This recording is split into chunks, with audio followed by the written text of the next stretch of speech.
screw's not tightened. All right.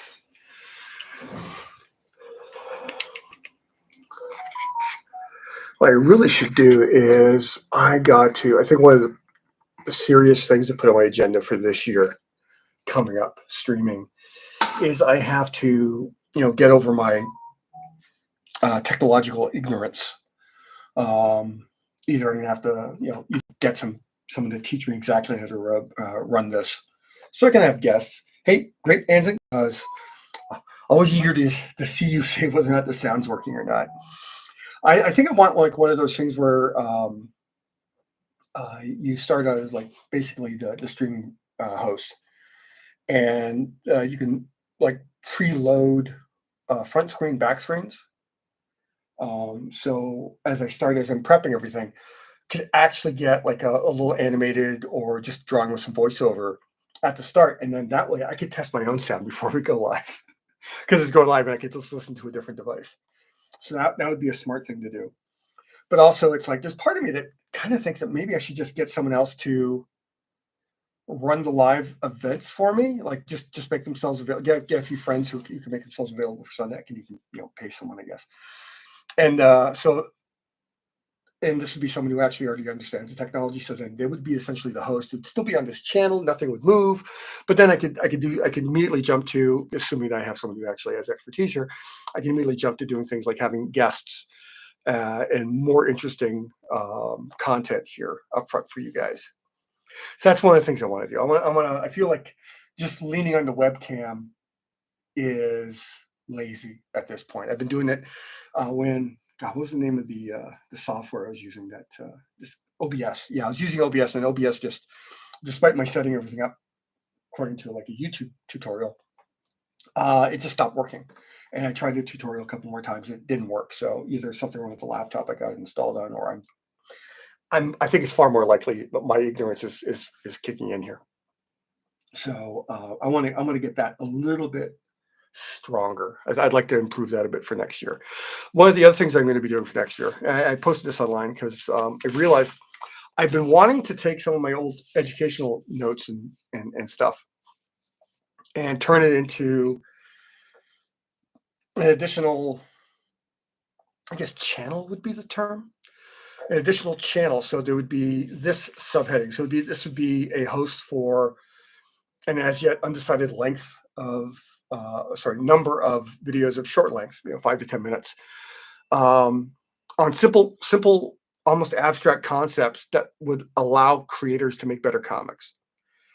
And so instead of like saying, oh, here's a 10-part series on drawing better hands, or here's a 1-hour video on drawing better hands, here's a 5 to 10 minute video about using panels, and in the most reductive manner in some cases, to get people looking at these shapes and these boxes and these compositional elements in a way that I used to use when I taught composition and design for animation and comics.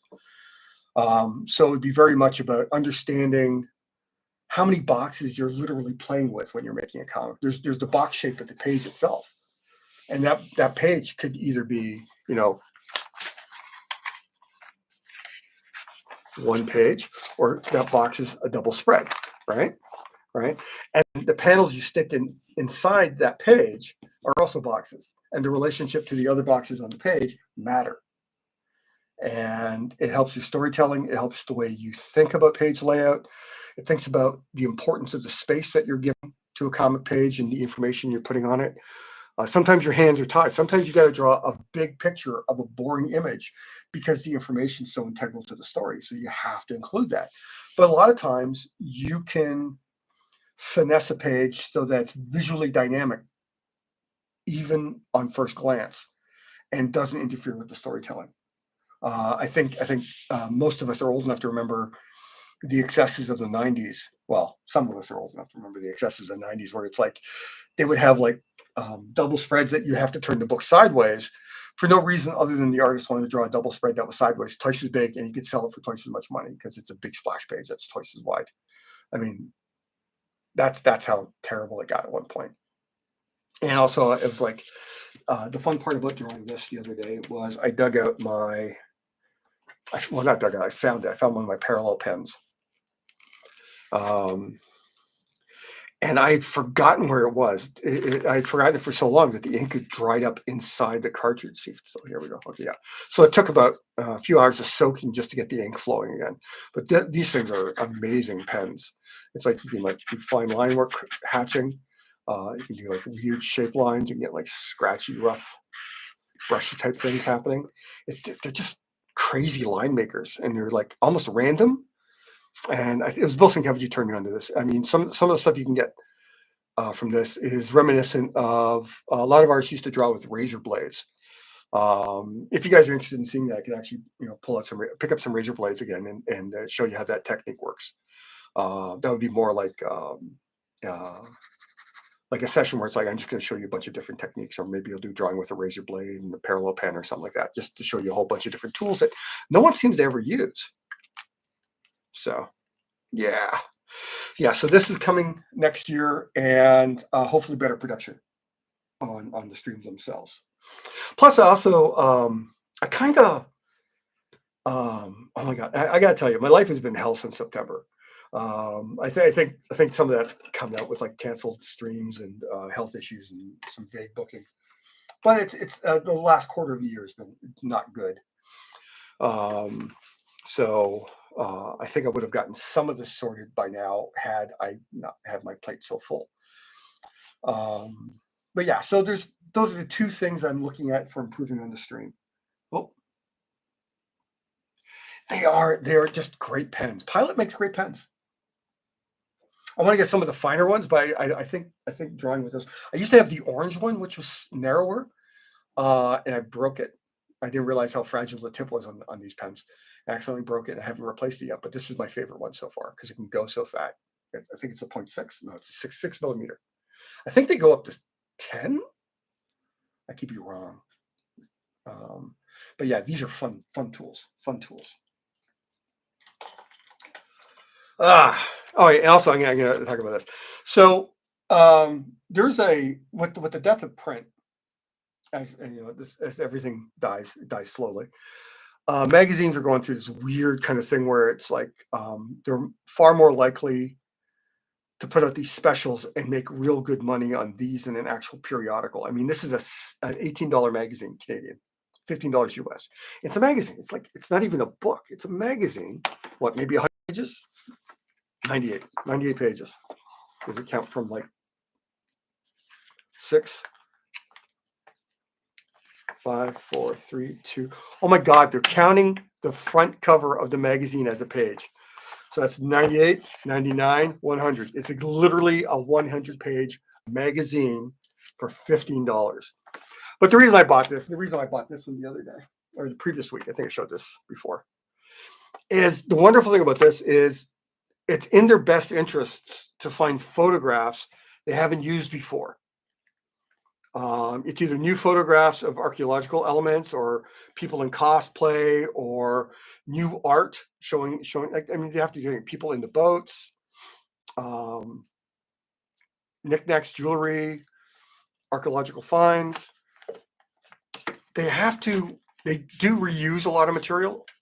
So if I buy the Viking books that come out this time next year, because there will be more Viking books, magazines like this next year, there will be a few. Like, I'll go through it and go, oh, I already got that. Oh yeah, I already got that. No, they just rewrote that article.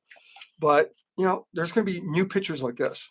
And if I'm tight for time and I want to do, let's say I want to do a panel that is like just that, what I can do is I can quickly scan it or take a picture of my cam phone, lightly trace it off, redraw as needed, drop it in as pencils.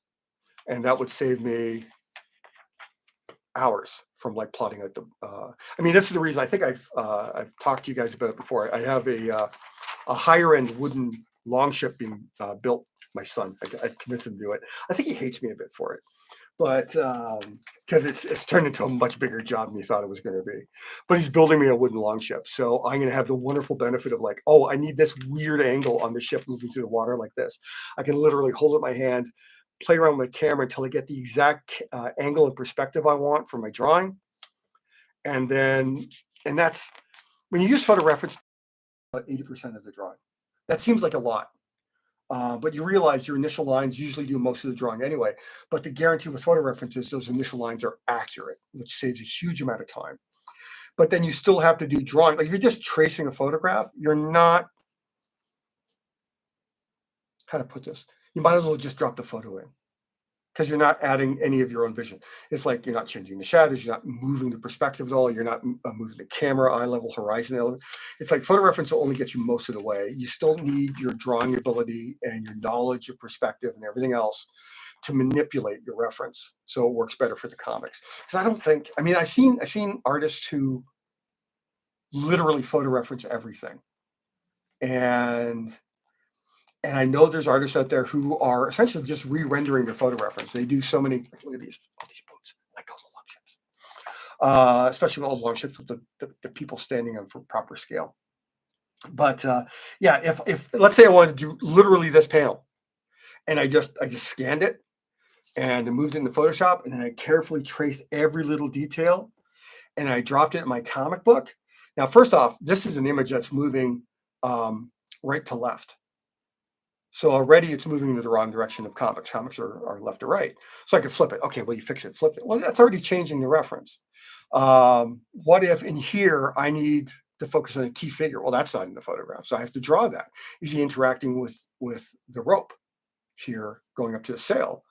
And if he is, well, I got to make sure I understand the anatomy of that ship. So where that rope's coming from will make sense when I draw him interacting with it. Just an example. I mean, so photo reference is necessary.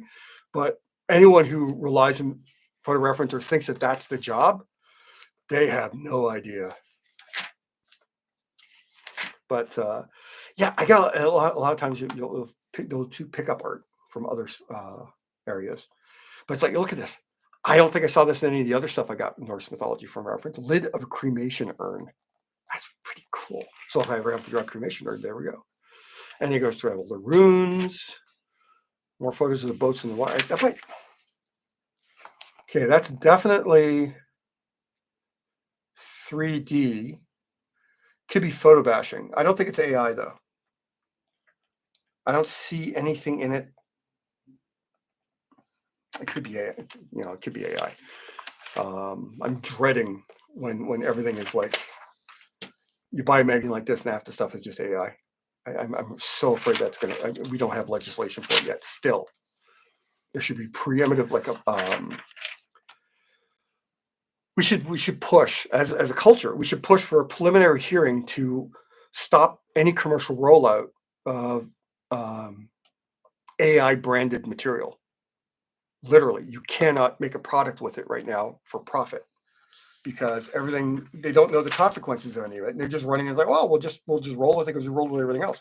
Well, if you look at the consequences of what we got since Reagan, it's grotesque income inequality, more billionaires than we know what to do with, more wealth, more poverty than we've ever had to deal with, more food insecurity than we've ever had to deal with, and go on and on and on. That was very foreseeable, and no one stopped to do anything about it anyway. So when we got AI basically looking to wipe out the workforce globally, because AI will wipe out middle management, decent paying jobs, executive jobs, white collar jobs. They're going to be wiped out by AI. Now, I'm not going to weep for any of those executives. I mean, at this point, where I think we're all pretty bloodthirsty towards most executives. But you realize it's like, these are the people who don't care about other people suffering. So if we actually manage to put a stopper to any of this AGM crap, algorithm generated media, we'd be safer. Now, this looks more like a photo bash. I mean, these figures don't even look real. They look like 3D figures. This is cloth blown up so big. You can see the grain on it here, and you would never see, like, it looks like they just took like an, I don't know, an actual piece of canvas, scanned it, and then wrapped it, and then threw red paint over it. This is really not good. This is not why I bought the magazine. I don't think I even noticed this when I first looked through it. It's stuff like this, like classical art, real photographs, historical elements, illustrated work, actual photographs of jewelry. Oh, a little bit of fight scene. Looks like a woodcut or a lino or woodcut. A little bit of skull, a little bit more art, some sculpture, weapons. helmets. I have a feeling that's cosplay. And I'm pretty sure that axe is cosplay too. These are not real. No one would go into battle with a helmet like that. It would catch every single edge and the guy's head would get ripped off. And that axe is even two-handed. It's way too heavy for fight. Way too heavy. See, this is a two-handed axe and it's super long. Look how small that one blade is. And this is a polearm. That blade is bigger than that blade in terms of weight. And it's on a two-handed axe? No, I don't think so. I think things like video games have spoiled a lot of our expectations of what weapons really, really look like. So many times when they do an axe, it's an incredibly gigantic axe. It's so outsized. Labyrinth from Vikings, which I have most of the seasons.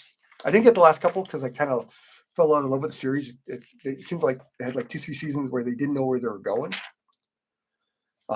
And then they finally kind of said, okay, we're going towards the end, and we're going to bring Ragnar back, and he's going to be completely crazy, and nothing's going to make sense. And I kind of went, yeah, it doesn't make sense. I don't have to watch it. Valkyries. Art and culture. That's just, see, weirdly enough, I would use that as reference for a full panel. I would literally just throw that there and I'd redraw it, especially all these guys here. And I caricature them a bit to really, really play up their fear and anxiety and everything. Northman, that was good. Haven't watched Valhalla. I'm Kirk Douglas and Yul Brynner. How to Train Your Dragon. Yeah, they're just going through all the media stuff. That was a good series. What was it called? Last Kingdom. Last Kingdom. That was a good series. I don't think Hager like. You know what? They're showing they're showing Asterix and Obelix because there's been movies of Asterix and Obelix and they did not include them. Well, that's terrible. Well, they're more dramatic than Vikings, I guess. Beowulf. And another cool picture. Is this the same ship as I saw in the first part, or just another picture from that? So he's pointing art and he got a hand on a rope. Yeah, it's the same photo. They cropped it, changed the saturation, but it's the same photo. Saving money on their 100-page magazine. Oh, there's a nice little boat. Mjolnir. Mjolnir didn't look like in the old drawings. That's a Marvel Universe Mjolnir. It's literally the Marvel Universe MCU Mjolnir. That's a nice shot. That also looks like CGI. I think a lot of their pictures of the boats are CGI in this magazine, whereas the National Geographic one stepped up. So, but there's still stuff in here I wouldn't have gotten otherwise. I mean, there's bullshit stuff like that axe never existed. It's got the head size right, but that type of shape, no, no. It looks cool. It's probably modern made to look cool, but there's no way that was made for an actual Viking. The studs and the haft are kind of good, but I think they would have preferred leather wraps with little brass nails in. Anyway, sorry. So that was what I was going to go for instead of an art book this week. I have a couple art books I want to go through, but they're going to require a longer time to talk about them and really sell them properly. Plus, I also got some more comic stuff I'd like to talk about. But now let's get to this. So I'm like thinking if I can actually get close to finishing this tonight. So let's say I go a full hour just on this. I should be able to finish all of this, get back into the clouds and get more of that smoke. So you can see in here, you can see like the way there's like dark and light happening. And I just kind of like it just turns into like almost a gray tone.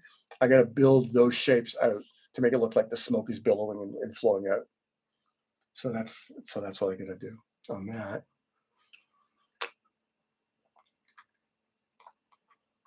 Yeah, sorry, my throat was getting a little dry. What's this? Oh, it's a 1. That's perfect. Oh, hey, Wonder Pets. No, you know what? All right, so my health has been a little off this week.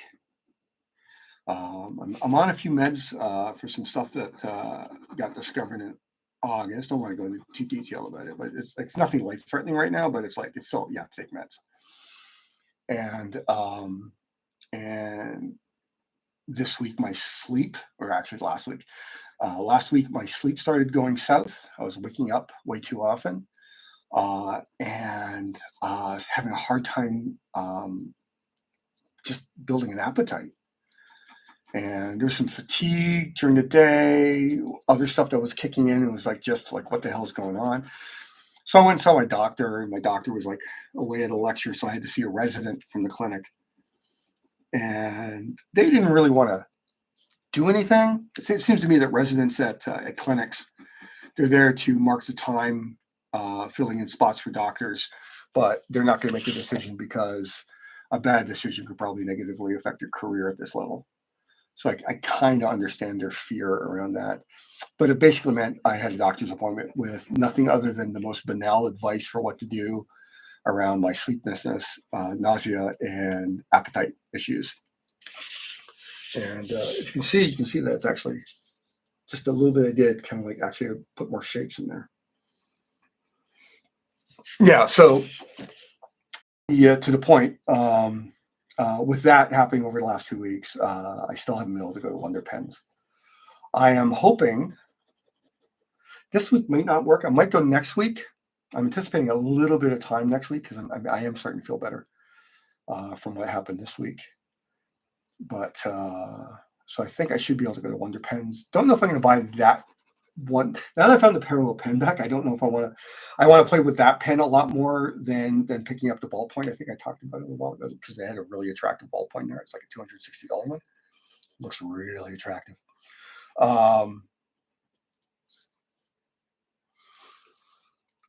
So what I want to happen is, the wind, the general wind of the environment, it's going from left to right. But as clouds go up, they kind of flatten off and plateau, even though there's a lot of smoke. So what I got to do is I got to start lengthening these shapes of the clouds.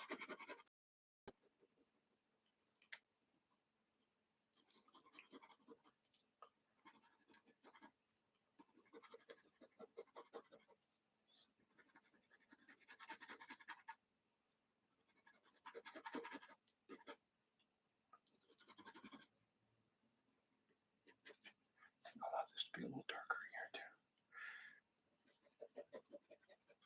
too. I actually meant to go watch some firefighter videos today, just to really watch how the smoke comes out right from the initial part of a big fire. I think I can fake it. You don't have to have everything so literal and realistic. So the darkness is going to be traveling more through. I don't mind putting a line that might mess up the flow of lines here because I know I'm going to be going like right, using that almost like that line I traced through here in the middle as like a center point to this bit of feathering. It just means I know I'm going to go darker here, and I can even I can step up. I'm using the 0.1. I could step up to the 0.3 for just making this area here darker, and I will do that. There's the 3 right here.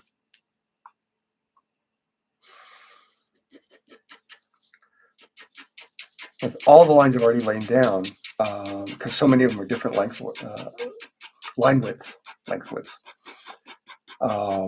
What happens is it just creates more of a almost organic chaos in the smoke,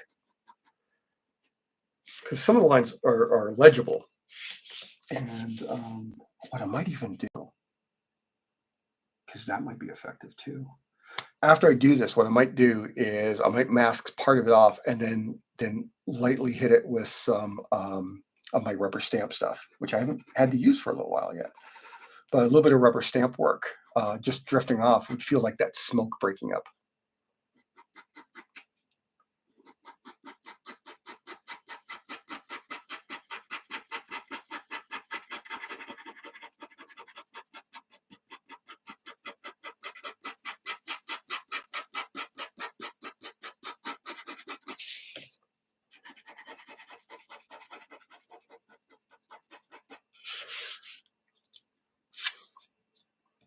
Really tempted to go almost black behind the axe, and then I can paint out some more white details from it.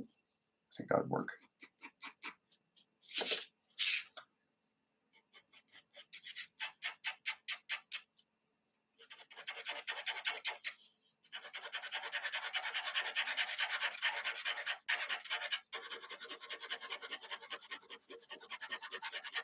So I'm also going to keep my hand in the camera. Move this up a bit.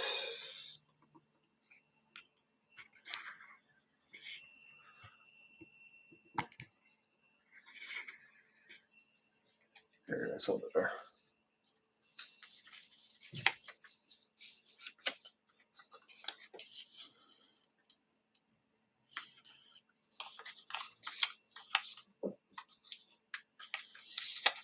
I used up this little Post-it pad. God, I love these little Post-its to make the work go so fast.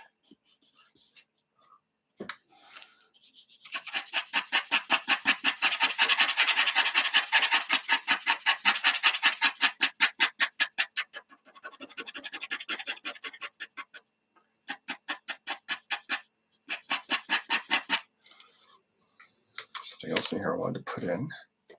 Actually, I could have cut some Frisket. Something I possibly would have done not too long ago. I would have like Frisketed up the entire thing. Because I know I'm working into some multiple sessions, I'm a little worried about the effect of what some of the plastic Frisket sitting on this paper for any length of time might do. I'd hate to like do all this work and then pull it off, and then all of a sudden like a whole bunch of the paper lifts with the Frisket. So I'm a little worried about that.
Oh, yeah. So the gist of what my talking about my health there is, I think I already said this, but just because I'm also still kind of tired and like still playing catch up on my health here. One of my friends was really thinking I'd cancel today.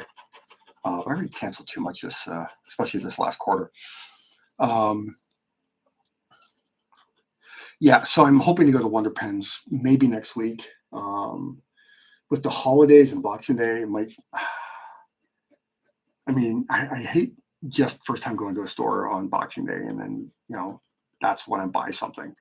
I'd like to support them a little more directly, but no, I'm really more interested in like just checking out the store, because there's been so many things I've looked at and said, yeah, I want to get that too, and yeah, I want to get that, and it looks like they stock some of the pencils I like. So, and I also think that this is the ink I buy all the time. This is what I put in my brush pens, and I refilled the parallel pen with. And when I completely refill the aqua brushes with ink, I use carbon ink because it just comes out blacker. I think it's the darkest ink that doesn't destroy brushes, brush pens.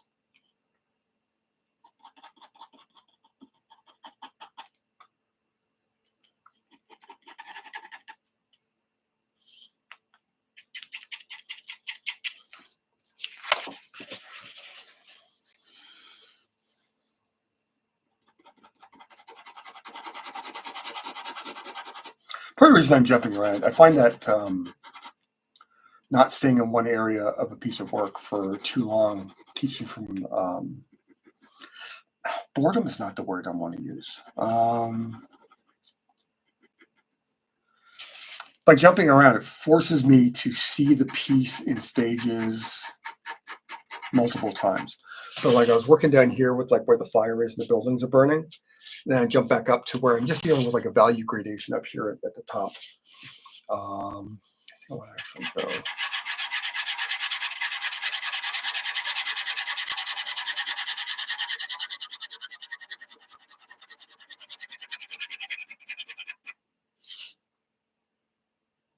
So you can see how just a little bit of scribbling immediately pushed everything darker.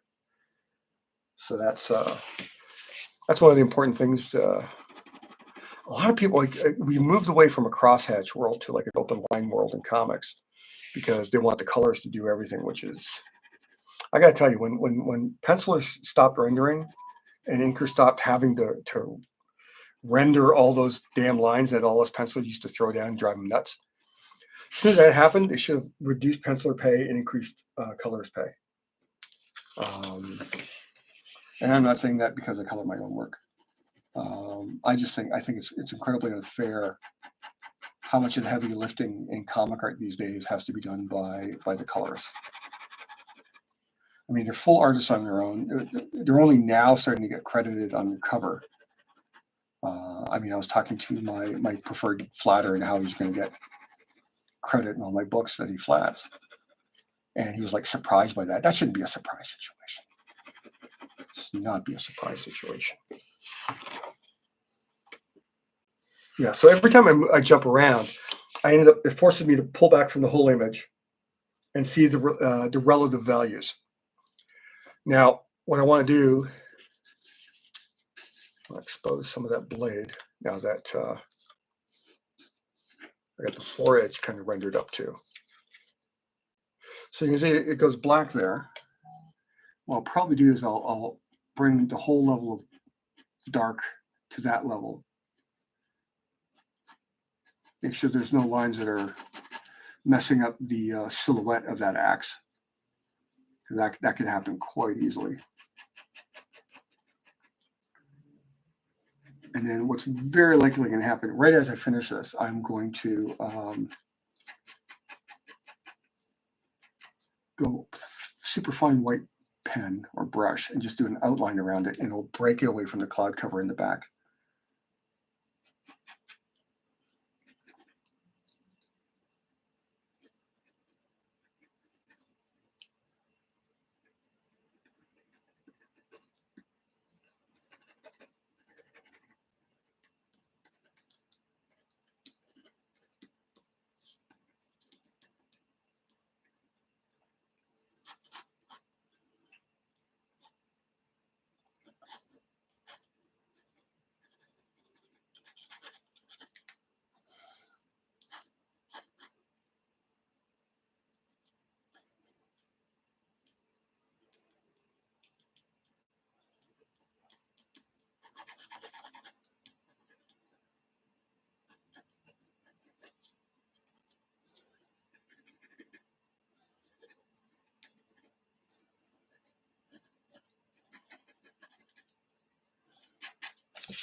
Am I drawing over top of the axe? Because again, since I'm going to be attacking with some white paint after, it's going to not be noticeable by the viewer, especially considering this is half a cover. So trying to think here. All right, I did. This week, I managed to get all the way up to the second last episode of Shrinking. I mean, I know it's the same people as Ted Lasso because I was a huge fan of the first season of Shrinking. So I knew about the creative connection with Brett Goldstein and Shrinking and Jason Segel and everything, all being relevant to connect for that. And so I did see the news that Goldstein was joining the cast this season. Wasn't expecting him to play who he's playing. Wasn't expecting him to come in playing someone so haunted. And again, it surprises me how well this guy comes up with comedy that is just as likely to make you cry as laugh your ass off. So I think the final episode airs this Wednesday. So what I'm gonna do is I'm gonna watch the final 2 episodes back to back.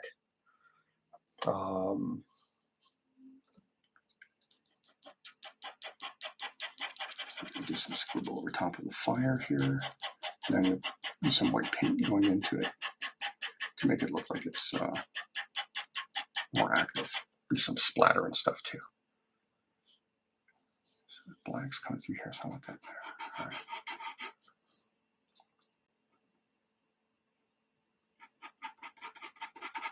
So yeah, Shrinking is great. If you haven't watched it yet, watch it. Trying to think about what else. I've like been so stupidly emotional on everything I've been watching for a while, which is one of the other side effects from the meds. I'm like, I get angry immediately. And I also get incredibly choked up immediately. I think I knew something was wrong when I watched the recently released Tragically Hip documentary. And I've always been a big Hip fan. I think I've only seen them twice live, and even then it was like very small venues. I didn't see any of the major concerts up here in Toronto. And it was so overwhelming. I was just like, you don't grow up with that sort of poetry in your life and not be affected by its absence. And more than a singer and a rock star and everything, I think Gord Downie was a poet. I think he saw himself as a poet. I think he treated the way he created music as the way classical poets would create their verse. The world lost a great one with Gord Downie. I'm trying to think, there was like something else that was really, really like, what the fuck am I getting choked up over? It was really, really stupid. Blanking on it, but I gotta tell you, in this head state, watching the Superman trailer with Crypto showing up, yeah, I choked up for that too. Holy shit! I was talking with some friends, and I said, I think the last time I was this excited by a teaser trailer was when they released the first Lord of the Rings trailer with the Fellowship going through that slight little pass as they climbed up into the mountains towards their wintry trip across the mountains before they went to Khazad-dûm. And so that, like, just seeing the whole cast and watching them like just move. And I think that was the brilliant thing about Peter Jackson is like these characters that people have been reading about and watched a couple of terrible animated movies and TV shows for all these centuries or decades, suddenly have them with like really, really solid live action actors. And they all looked apart. I mean, Sean Bean was perfect. Vigo was perfect. What do you do with that, right? It was just so overwhelming how far they went in getting the Lord of the Rings. Because you think about what we were allowed to get in fantasy before then. It was just not that good. And then suddenly we have Lord of the Rings, and suddenly they're taking it seriously, and they immediately turn around and make garbage like Aragon, that stupid dragon movie that no one put any effort into. I feel bad for that kid. So you can see where also got some smoke coming from here. So I gotta make sure that comes up, dissipates properly. Because you can see here, I got a roof in this little corner here, but there's no fire. And that's not good. But I'm going to do that with white paint. But I don't want to do white paint till after, I don't know if you remember from last session, I smudged a ton of graphite across this area. So before I can even begin to consider putting white paint down here, I want to erase all the graphite out so it won't lift. Because what happens with graphite, it lifts and then it stains the white paint you put down to cover mistakes. So then you got to put more white paint down over your white paint because it's now stained white paint because the graphite's like stuck right into the grit and tooth of the white paint you lay down. Since I generally use a granular white paint, it's a problem. It's a problem, I tell you. Yeah, so pretty much I'm going to go dark all the way around through here, and then I'm going to do highlights. What I might end up doing, because there's going to be so much fire coming through here, what I might be able to do is might actually go in here and actually suggest rim lighting on the side of his body from the fire down there, which is really easy to do. I already got it somewhat implied from the lighting on this side of the body. It'd be nothing for me to fix that somewhat.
You know, there's something wrong with this line. Let me double check this line.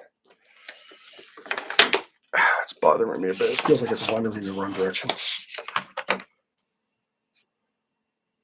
Okay, so horizon line's there. I can solidify a bit more. It's actually up here.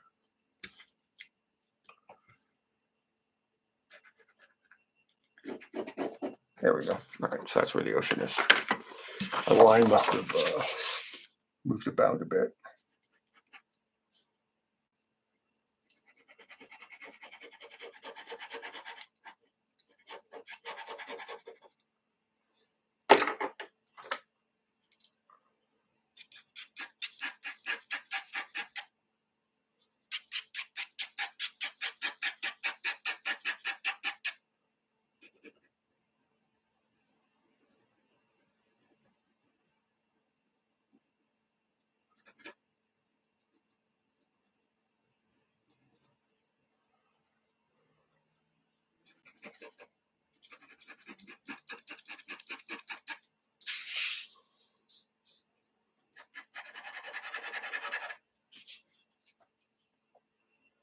Crypto is before building.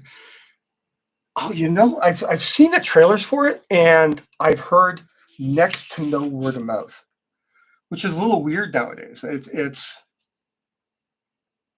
now it seems interesting because you watched an episode and you liked it, or it seems interesting because you saw the trailers. Because that's where I'm at. I go, it looks interesting, but no one's talking about it, and that doesn't mean it's not good. It just means that no one's talking about it. But in my experience, if something's good these days, everyone starts talking about it. I mean, it's like Ted Lasso. I think by the time the third episode was out, everyone was already talking about it. and then it was like no time at all before, there were watch parties everywhere. And then suddenly it was over, and people were like, "What are you talking about? Like, everyone's talking about Ted Lasso." And I was like, "Yeah, because it was fucking amazing." I know there's people who don't like Ted Lasso, but life's too short to allow that sort of negativity in your life. It's like when someone tells you probably shouldn't spend more money on art supplies. What is wrong with those people?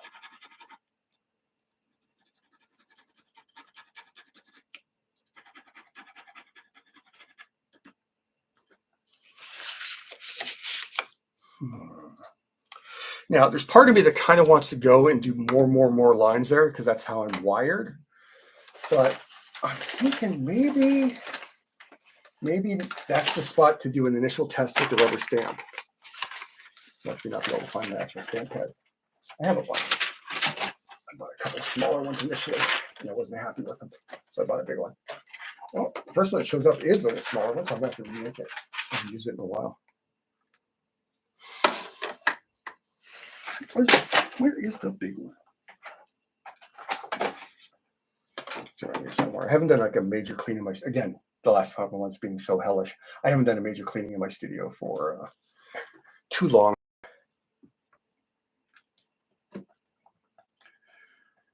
All right, so what I'm going to do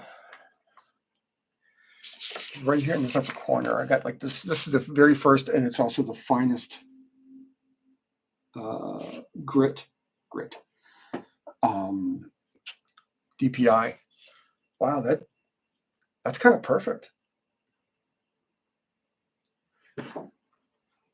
It disappears into the line work, and it adds a nice flat gray to that bit right there.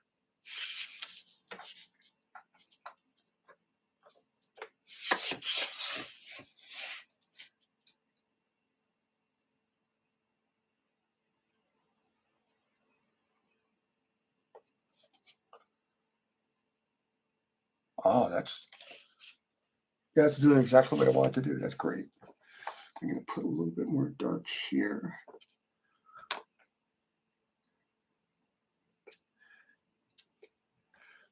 Sometimes what I do is I'll take the corner, like I'll stamp just like a portion. So how can I show it to you on camera? So instead of flush, like where I'm doing like the whole pad, I'll take it and I'll do it on an angle, and I'll just get like one corner or two corners of the pad filled, and that way I can control where the ink's going. And I'm only using a portion of this. I have a few designs. I just got to reach out and see if my rubber stamp making place is still in business. I haven't used them since. God, when did I start using them? Did I start using them during COVID? Yeah, I think it was during COVID when I started using them. I should like just throwing like a lot of this noise just everywhere in these clouds. It'll add some interesting noise. Let's throw some fire back here too. That'll allow me to also do some stuff there. Cool stuff. Man, that stuff just works so good. Let me, I'm going to actually have it go past his face a bit. So let me grab some more Post-it. Oh, look, I happen to have more Post-its. This is actually Amazon brand, so it doesn't stick as well as the Post-it brand. I really was certain Amazon would not want to have the shitty version of Post-it notes. So I thought Amazon would be just as good, just, slightly cheaper. Nope, they're terrible. They don't stick that long. This will start peeling up in no time at all. Like, it's good if it's in a book and you make a note and you stick it down and, you get rid of the note. Or it's closed, other paper closes up on top of it, so it doesn't matter. But not the case here. So this looks to me where that part ends. So I can go there. Don't like that little bumble that we got there. The board moved.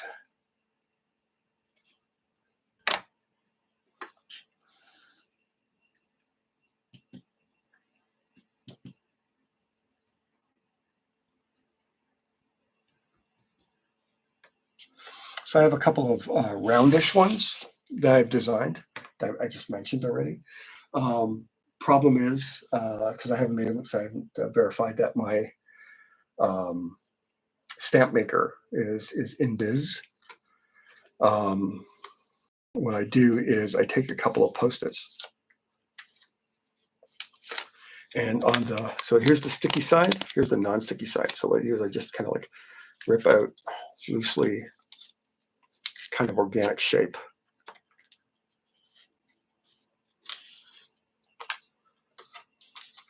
And do the same thing in the other one, where I just rip out kind of like a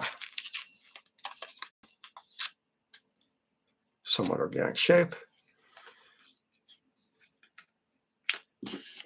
So I have those two organic shapes.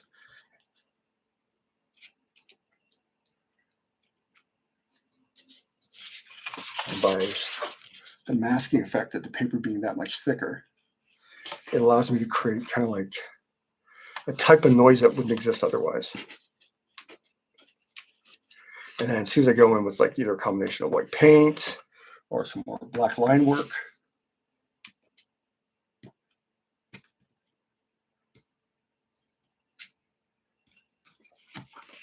I also don't mind weird like angular lines showing up in my work. Some of that stuff looks really cool. I'm going to actually do as well as before. Whoop. A little bit of that ocean fade there. Get that horizon line nailed. Let's do this over here.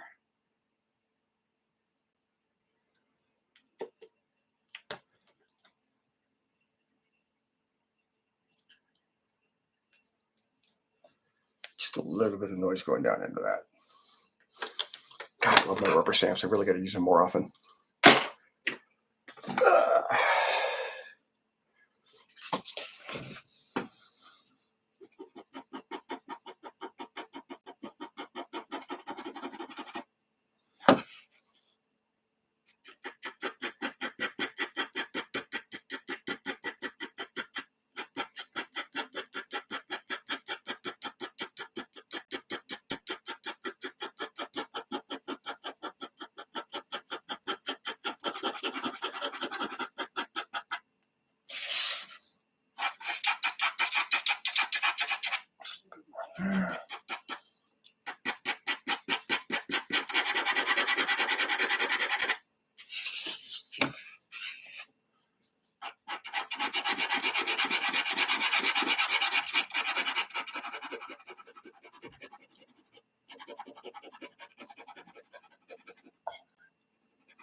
Yeah, that looks like massive fire clouds as the fire roars into the forest around the village.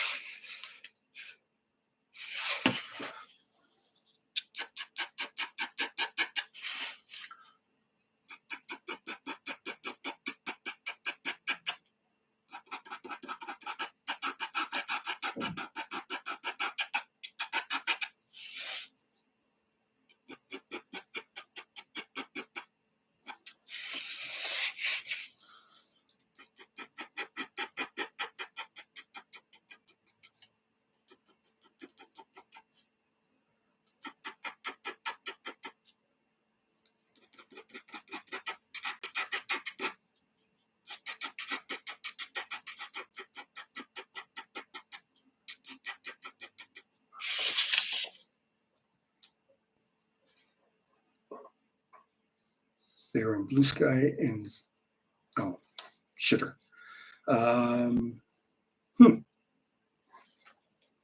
Very cool. Yeah, that actually showing up. Even without the stuff I know I'm going to need to do after, they're actually still showing up pretty good. I do want to go a little bit darker in here. I don't know. I think part of my problem is I want the black and white to look finished, and then I want the color to look finished. So I ended up doing so much more in the black and white than I need to. And yet, I think it's a big part of why my color work actually works, is because I put so much stuff in black and white. I don't know, man. I'm over it now.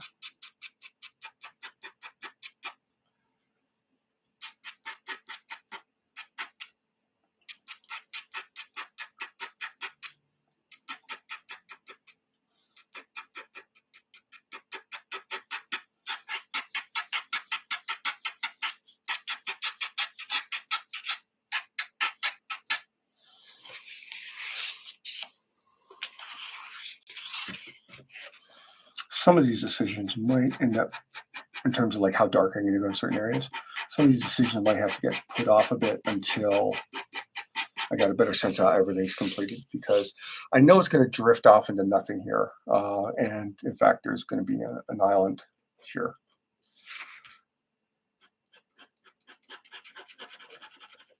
Because there often are.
Your time wise, 8 o'clock. All right, another half hour. All right. Okay, so this is where I have to make a decision where I'm going to focus. I think there's a weird vertical line coming off of that.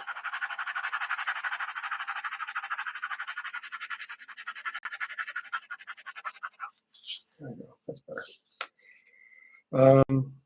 Now what I could do is I can easily finish like whatever I'm doing here, right? That's nothing. The tricky part is all these figures. Now I realize that there's no way I can do all these figures in half an hour. But I can finish that sky. I can probably finish the water.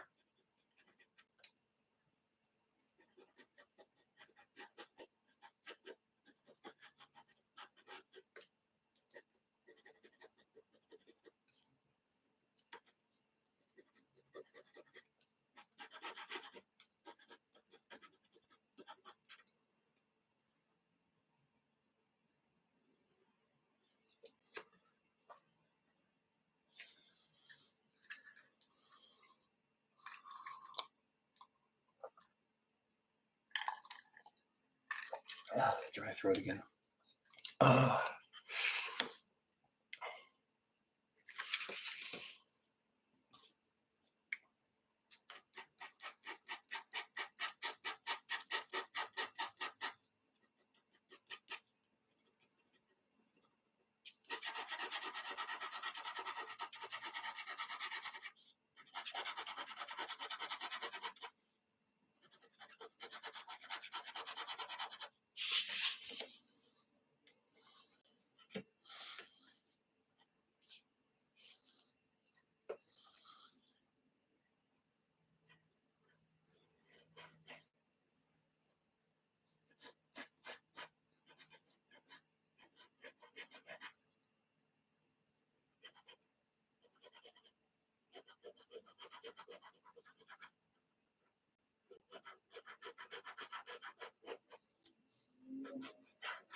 So is anyone else? So right now the plan is Christmas Day. The boy and I are going to go see Nosferatu.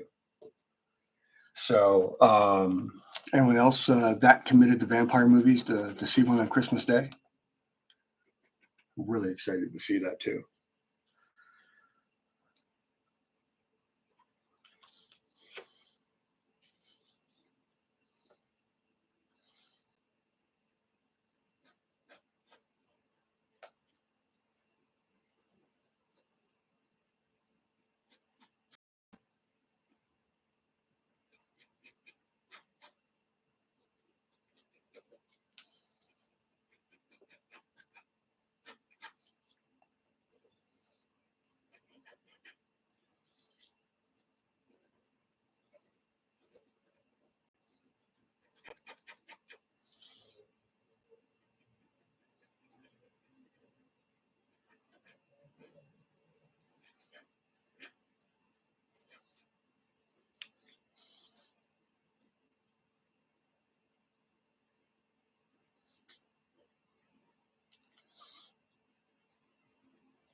Hey Brandon, how you doing? Thanks so much, by the way.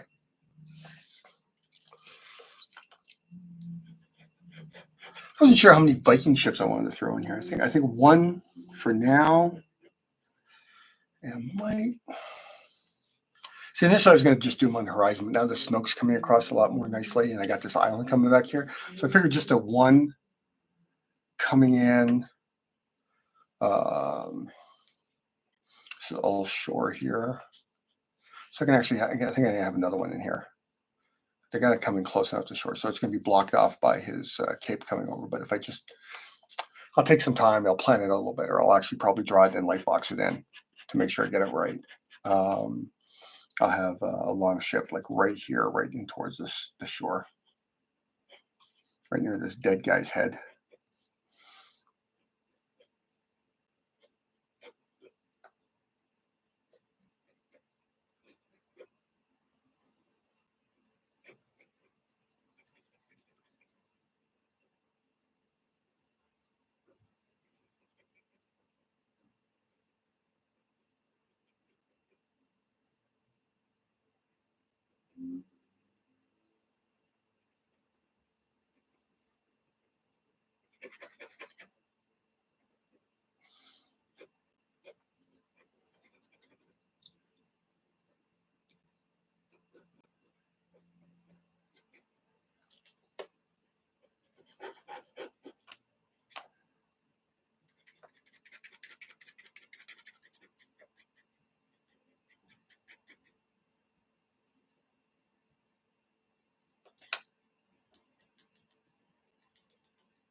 Brandon, you're still here. I bragged about you working in that boat for me a little while ago.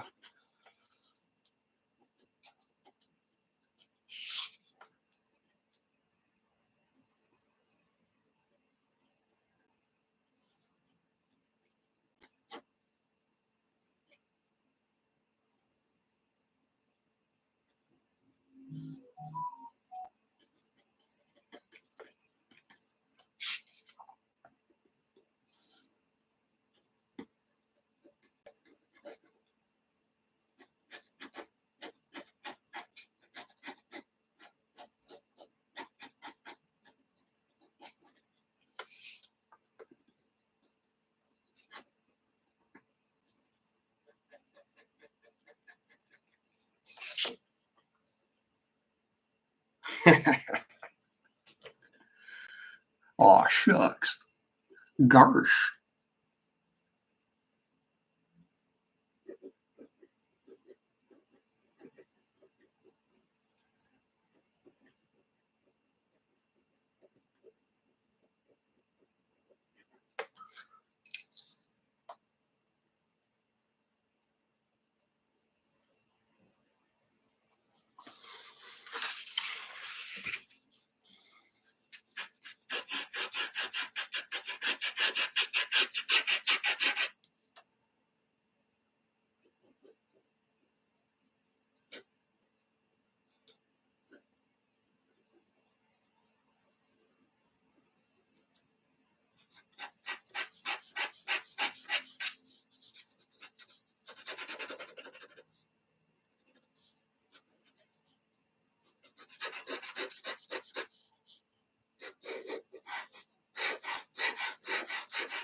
To capture about as much of that Norse landscape as I can, that Northern European craziness, fjords and Rocky Mountains and the ocean splashing into rocks and evergreens everywhere, making all the forestry super dark looking.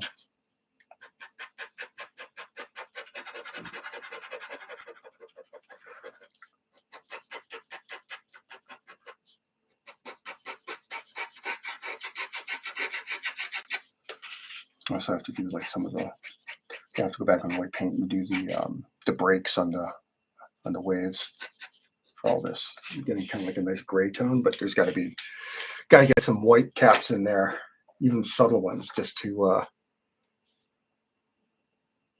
get the sense of the ocean's motion.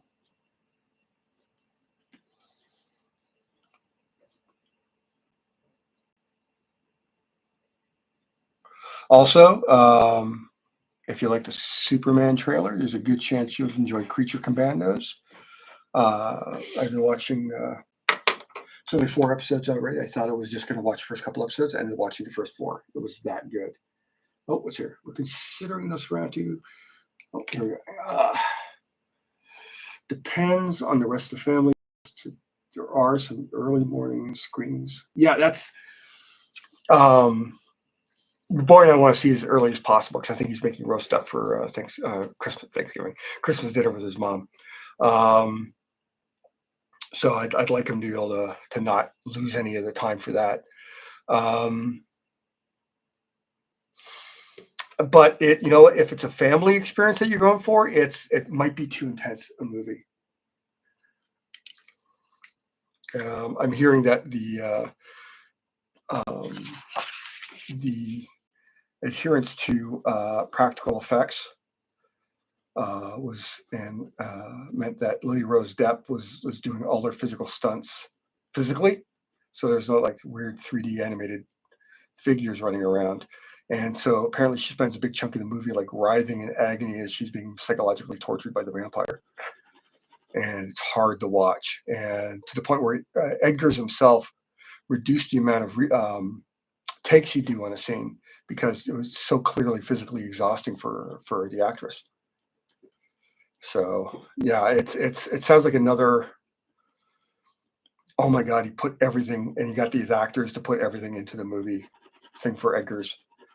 So it could be another Lighthouse, which was phenomenal. It could be another The Norseman, which was okay. You'd think I'd like it more because of like the Viking angle, but in fact, I think my anticipation was higher because of the Viking angle, and so I was let down because it just wasn't quite as good as I had hoped it was going to be.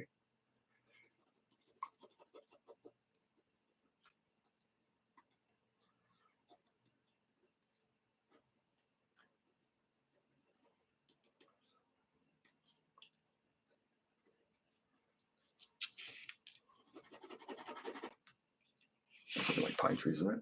I think it's something like pine trees. Pine trees. And again, I'll probably go with a little bit of white paint to get some idea of like edges of the trees and all the scribbly rendering I'm doing.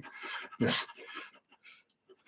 How did I try to put the other thing I was trying to talk about all my scribbly stuff is it's me imitating Klaus Janson and getting nowhere, not even getting in the room. Yeah, I just one of my friends on Facebook just posted a link to a French publisher that publishes high-end art in black and white. And so there's a collection of a whole bunch of Klaus Janson, I have to assume DC stories, with his inks in black and white. So probably Goodnight Midnight and some of his other Batman black and white stuff. But there we go. Yeah, that looks like pine trees to me. Hopefully that works. Oh, here we go. Duck was not Christmas Eve. Okay. Well, you and a friend, perfect way to go. Especially if they like horror movies. I know I like horror movies.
Okay, steaks and Christmas Day is perfectly fine.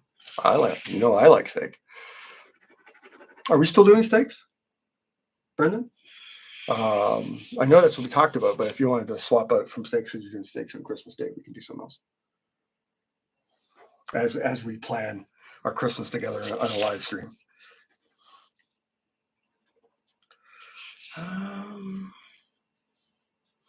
I'm gonna have some people fighting in here. I know I wanted some people fighting right in this berry here, where I penciled off here.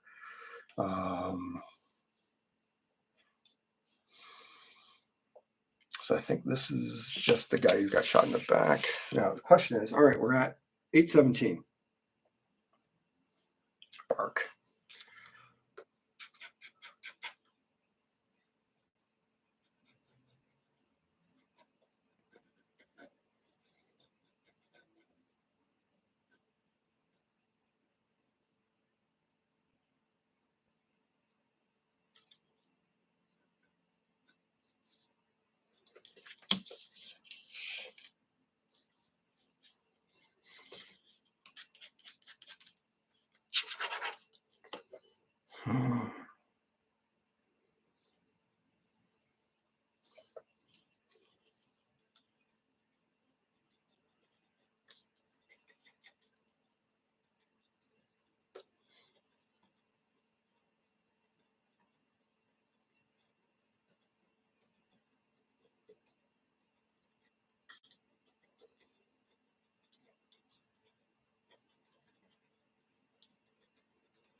All right, you're gonna have two steak days in a row. That's pretty incredible.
Okay, let me jump back down to the 005. 005. 005. Where are you, 005? I don't know what this is. It's missing a cap. Oh, that could be 005. Could be a 1 though. 03. 005.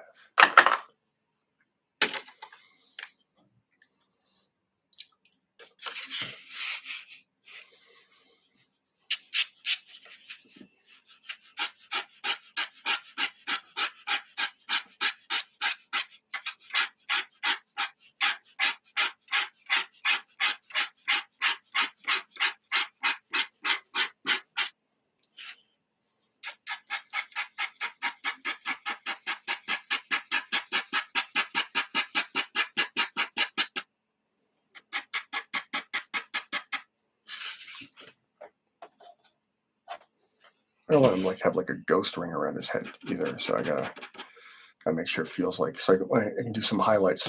There's gonna be a sunset behind him under the arm here. So I'm gonna be doing some white paint effects coming through here. So it's gonna rim light this part of the cape. It's gonna rim light this side of his head, this underside of the cape. It's gonna illuminate underside this part of the arm. It's gonna backlight the axe coming up here, which is why I didn't mind it going into black. But with the fire coming back here, we're going to have a rim light along the sword, along this side of the cape, this side of the cape, this side of his hair and beard, this side of his leg. And between that, it's going to allow him to really come forward from all the rendering in the background. It kind of it's almost like a 3D bump. So all I got to do is just make sure that all of these lines flowing across the piece actually maintain that flow. So it's if there's a weird little change of direction that doesn't connect, I'm gonna have to make it turn around, basically work at it until all feels like it's naturally occurring.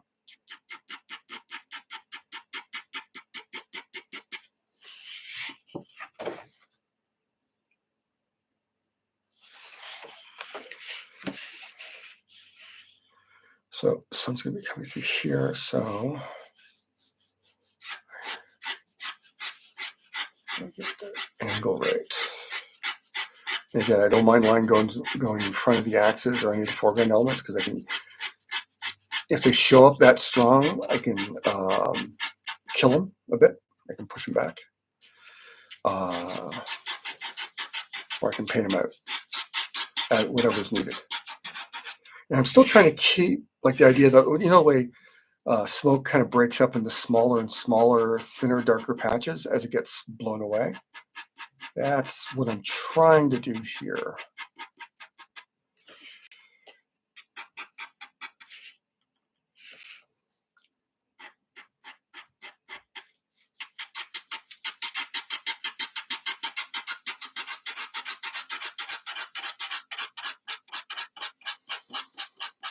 For this, I'm drawing primarily from the shoulder.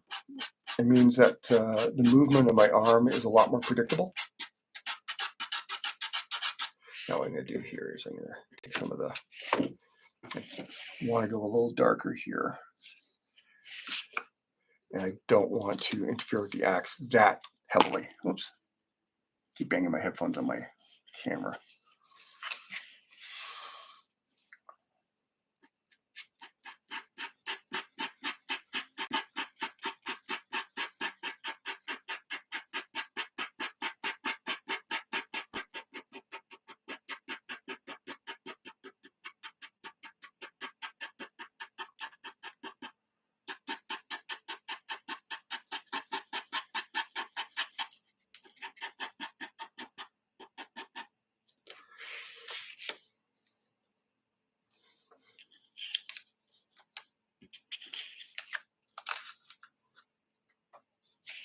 Oh gosh, I banged it so hard everything went off. Oh, one of the other things I want to do is get someone else handling or I get better grasp on what's going on here. I want to have a Discord server because I really would like to have more than one voice um, talking during a stream at one point. Just to have that chatterback or someone asks a question, someone who can be paying attention to the Discord can actually read out the question to me while I am head down drawing. I just want to make this a more immersive, better experience for everyone viewing. And I feel like those are some of the first almost low-hanging fruit in terms of things that I should have done by now, but I can probably get done within 6 months.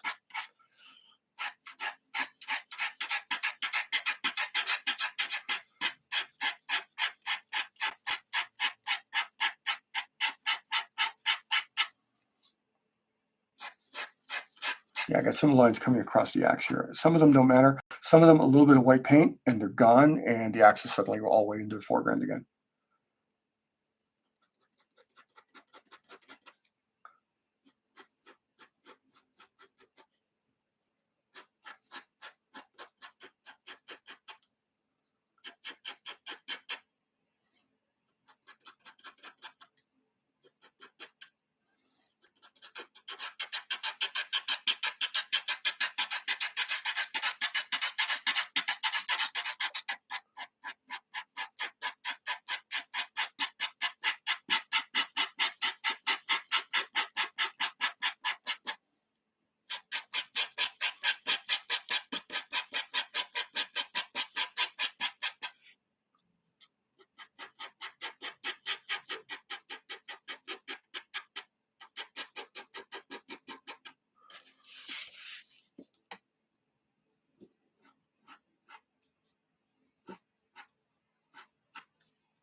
Probably, what? Go over that with a 3 just to give it some more balls.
Yeah, pens are cheaper. I Oh my gosh, it's clear.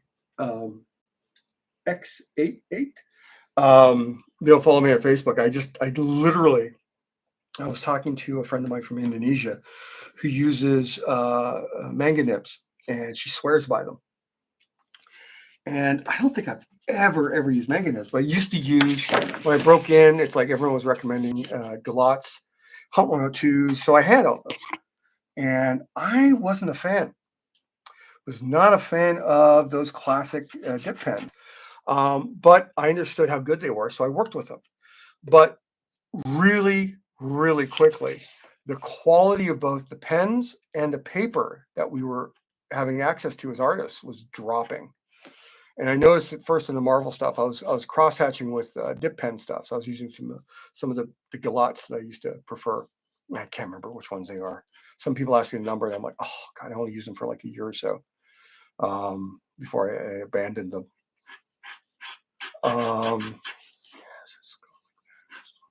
Sorry, I just want to make sure I got the flow of these lines going in the right way, and so they're not like lines going every direction.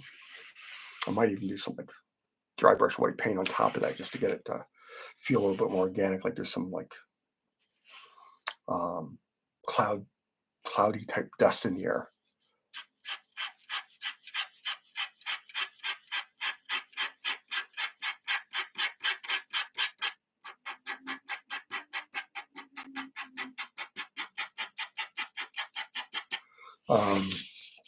But what I ended up doing is I went to microns, which I thought were quite lovely. Then I discovered Pentel V5 liquid ink ballpoint pens, and those were game changers. And the reason they're a game changer is like with these liquid ballpoint pens, a little bit of flex on the angle as you make your line, you will get a slight variation in thickness, which you really can't get with tech pens. And these are in many ways replacements for tech pens. So they're slightly more versatile than the tech pen that people were using for decades before these markers and everything came out. And I would say that I am going to try the manga nib. So apparently the manufacturing of the I can't remember the exact name that she used. But apparently the manufacturing quality is still high in Japan for this type of stuff, where it isn't here. So I'll try those. But I do like the fact that I don't have to be dipping this in to make lines. It's like it's just until it's dry, it's going to make all the lines I need.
Yeah, see that right there? Line went directly on top and then it curved back a bit. And that was me being sloppy. So I have to go through and I have to fix that. I don't want those little, that made some like weird little like, oh God, I did it again. So you didn't even see what I was doing. I gotta stop banging the helmet.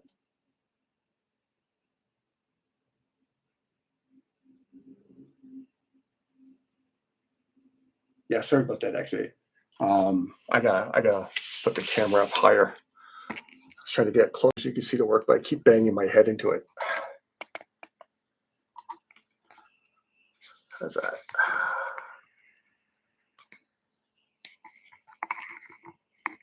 Jeez. I gotta tell you, the mechanisms to lock this in place are so sensitive. They immediately let go of any strength as soon as I touch them. It's weird.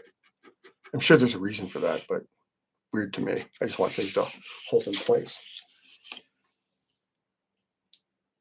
Ackerman pens. Well, if you figure it out, bring it up next week or post it in the comments and we can talk about it. I'm a huge fan of new art materials. So if you find something cool, I will buy it. I will try it. I'll probably talk about it on air,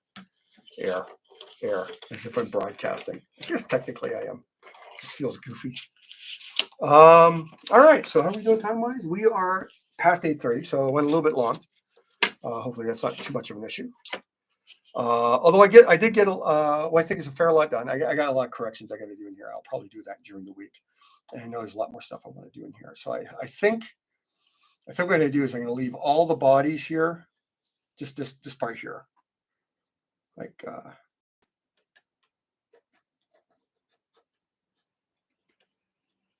and I'm not sure what I'm going to do with his legs there. Might be another body. Oh, there's going to be another body there. Yeah. So all this stuff I'm going to leave for next week. I'm going to try during the week. I got a whole bunch of other work I got to do as I play catch up from being sick all week. I got to tell you though, my partner on Second Coming, Leonard Kirk, had a stroke, and I'm stupidly badly worried about him. But he's such a freaking hermit, and he doesn't respond to anything. Like I immediately asked, like, "You need anything? Let me know." And he's like, "No answer, just complete ghost." I love him though. Leonard's great.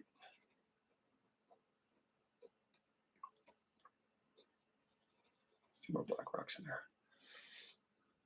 All right. So thank you all for hanging out this week. I really enjoy doing these. I do like the Oto pens. They're my favorite. Like if you as soon as you follow, I mean, my God, here's the threes I just restocked, and I got another. How many is that? Oh, I just took out my old box of threes. I have 1 3 left in the old box, so good thing I bought 2. But I just added 5s to the repertoire. I like the 1s and the 005s. I should get the 2s, but I have a whole bunch of the Rotring Tiki graphics in 2, which is almost identical. And these are really good. They are liquid ink marker pens. Okay. No, I use carbon ink in my brush pens. Any pen, like I have this natural fiber, so it's sable refillable brush pen. I think it's like $50 on Amazon. I refill that cartridge, platinum cartridge, but I also have the autofill ones, the ones with the little screw that you can fill yourself from the container. This is what I use the carbon ink for. That and I haven't changed it over yet, so but it's around here somewhere. One of those squeezy Pentel brush pens. You take out the crappy black ink that's in it that never dries, rinse it out, and fill it with platinum carbonate, and you've got an amazing versatile brush pen. And I can't see where I put it, so I put it down somewhere. I'm this week I haven't been cleaning. Let me just throw some extra black here with the. So this is Pentel Carbon. See if I can get some darker areas here.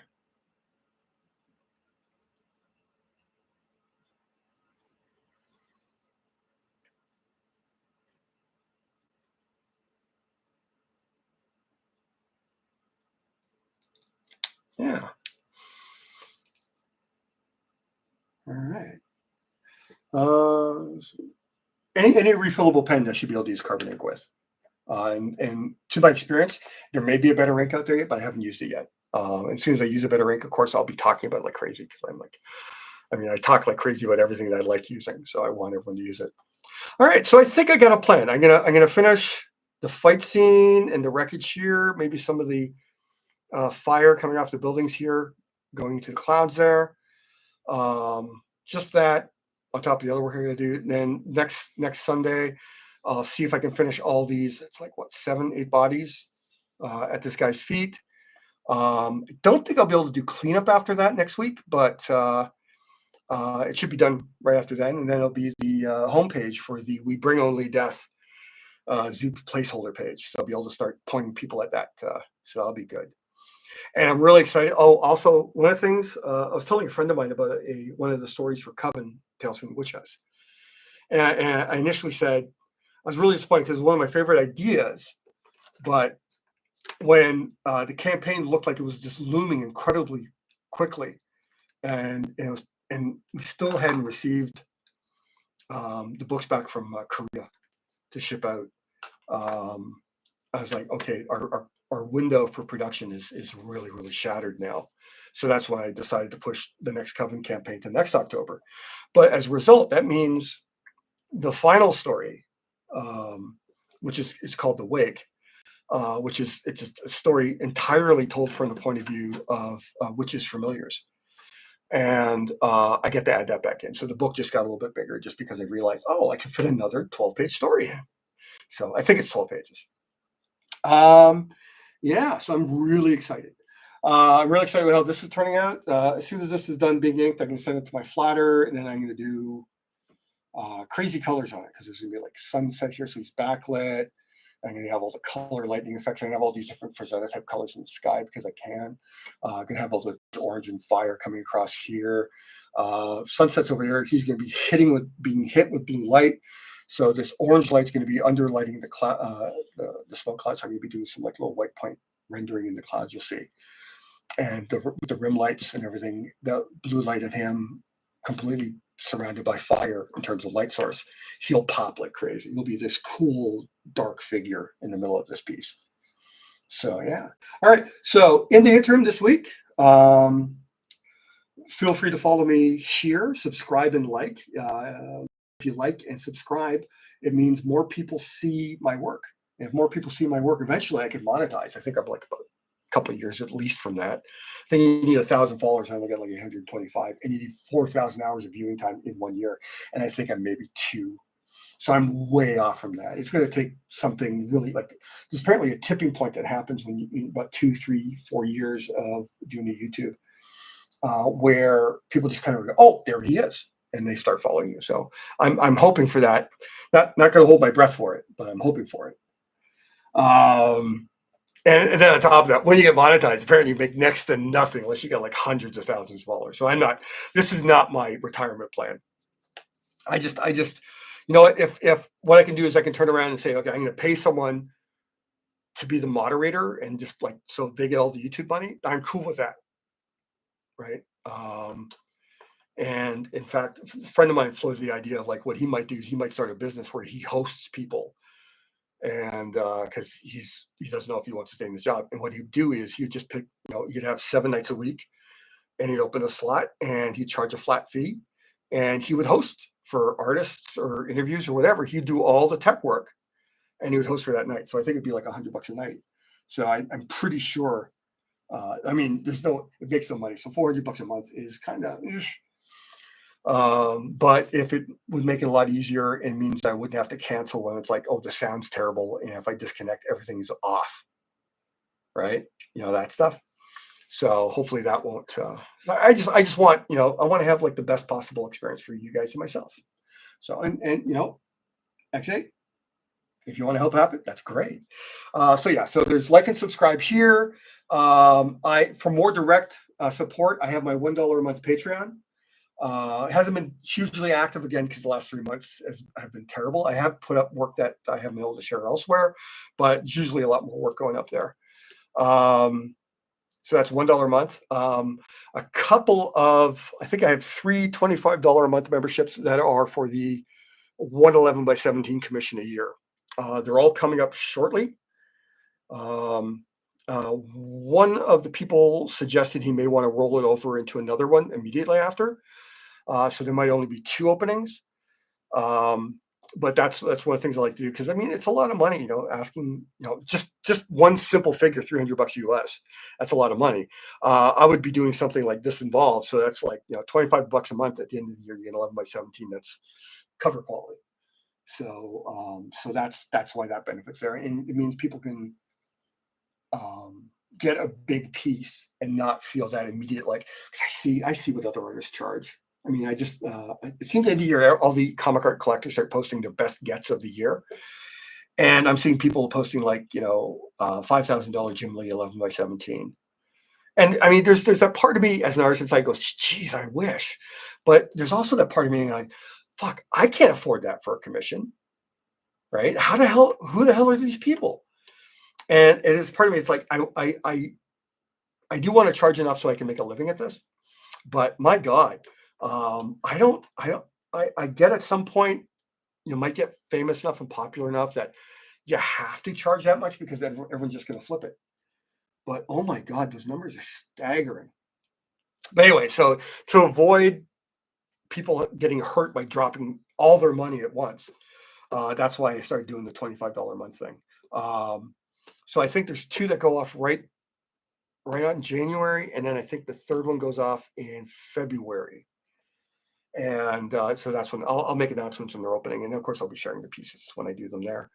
What else? Oh yeah, so I'm on Instagram, Richard_Pace on Instagram. That's where everything gets posted. I'm also on Bluesky.